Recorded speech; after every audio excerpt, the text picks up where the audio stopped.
Welcome back to my channel, everyone. Today I'm very excited to introduce to you our associate at Peggy, Bown, Dentistry. Her name is Dr. Anna Isaacs. Hi. And she has a very cool story. She is a foreign trained dentist and has been here in St. John now for a few years, but I really thought it would be cool to share with you her whole, how things, she came here and what her journey has been. So I'd love to share that with you. So let's get started.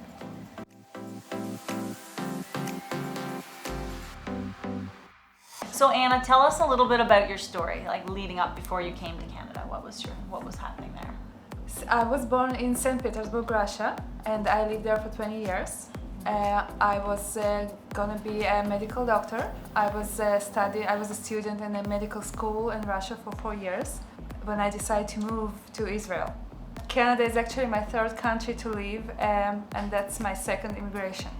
So when I immigrated to Israel, I had to start all over and to apply to a medical school, which I did. I was looking for a job, and the first thing I saw in the newspaper was a dental office looking for a dental assistant, which I thought may be a possibility for me. Meanwhile, I'm waiting for the results for the university. So I actually found somebody who was ready to hire me as a dental assistant, and I was. That's cool. I started working in a dental office, and then I realized that maybe dentistry is more attractive to me than general medicine for many reasons. So I reapplied to the university and you started over again, reapplied, yeah? Yes, and I changed my preference from general medicine to dentistry. Wow. Surprisingly, it went very well, and I was accepted to the university, and then that's how I started to study dentistry in Israel. I really love that part, of course, because it sort of feels like it was fate, right? Like, what are the chances you became a dental assistant? So I'm sure as a dental assistant you saw things that opened your eyes and you really liked things about dentistry. What were those little things, like a couple? That's an amazing part of my career. That's actually made me feel learn how it feels on the other side. Right. And that there is no replacement. There is nothing you can study in a dental school that teaches you how actually to see the whole picture. And feel how the other side feels. Right. Okay, cool. No, I really like that because, again, it was sort of, I feel like it was meant to be. So I feel like, you got on this track and somehow you were confident that this was the right path. So that's really cool. And then what happened with, I understand, and of course, your husband, Yaniv, he is also a dentist, which is also super cool. But I'm wondering what happened with your choice, like why, not why necessarily you left, but what was the thinking along coming to Canada? This was always my husband's dream. He wanted to immigrate to Canada, and I originally didn't want to leave Israel. I couldn't think about another immigration. But eventually, after a few years, we made this decision. So the decision was, of course, not easy. To start all over, personally and professionally, starting a new career as a dentist all over again in Canada. Mm-hmm. Yeah. And how long did you practice dentistry in Israel? For about 8 years. Yeah. Okay. Yeah. So you really were feeling like you were starting over in a really big way because you had been practicing for quite a while. And had your husband also been practicing as well for that long? Yes. Okay. Yes. Okay. So you make this decision and you look into that. Now, about how long did that process take? The whole process took a few years, even though it was not a continuous few years of exams. We started taking our licensing exams when we still lived and worked in Israel. Right. So it took lots of effort, multiple trips to Canada. So a couple trips. So before you even began the examination process, it took a couple years, did it? Well, yes. First, on a personal note, first we came to Canada for a visit to see. Oh, okay. It took us 1 day to decide that we want to stay in Canada.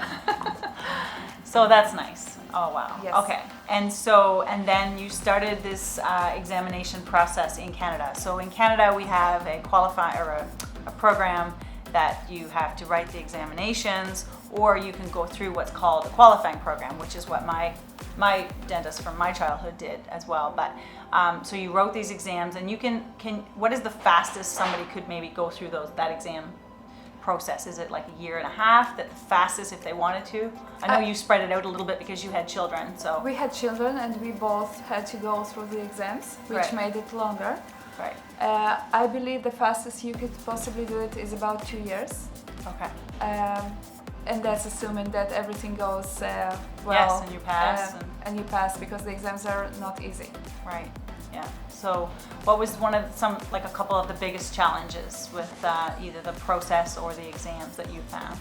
I believe the biggest challenge was the idea of leaving that much behind and starting all over, knowing that you go back professionally for sure, or at least don't go forward. Instead of developing your career and reaching your goals, you have to go back and do certain things to be able to even start practicing in Canada.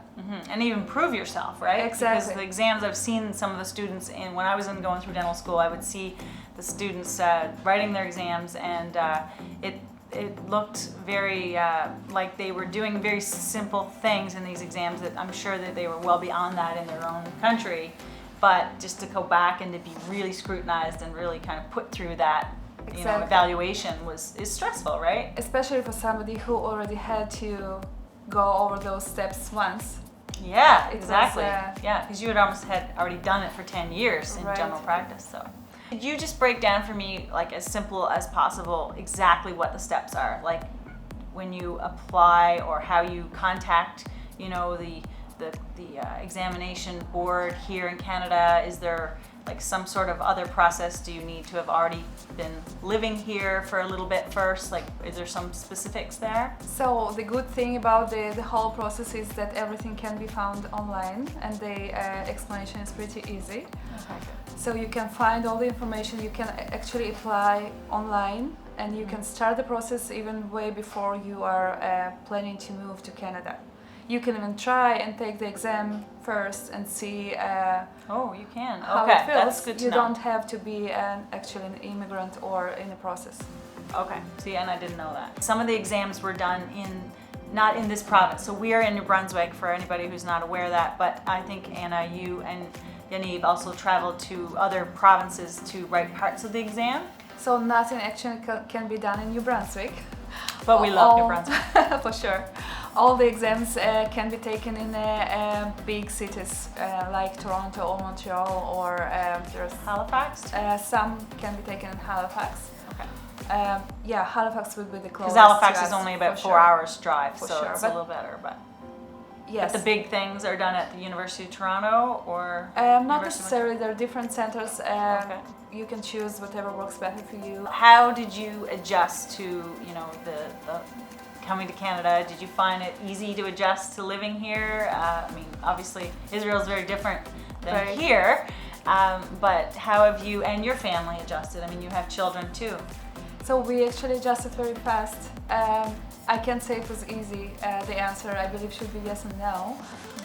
The yes for the acceptance of Canada being a very accepting and welcoming country, and we always felt this.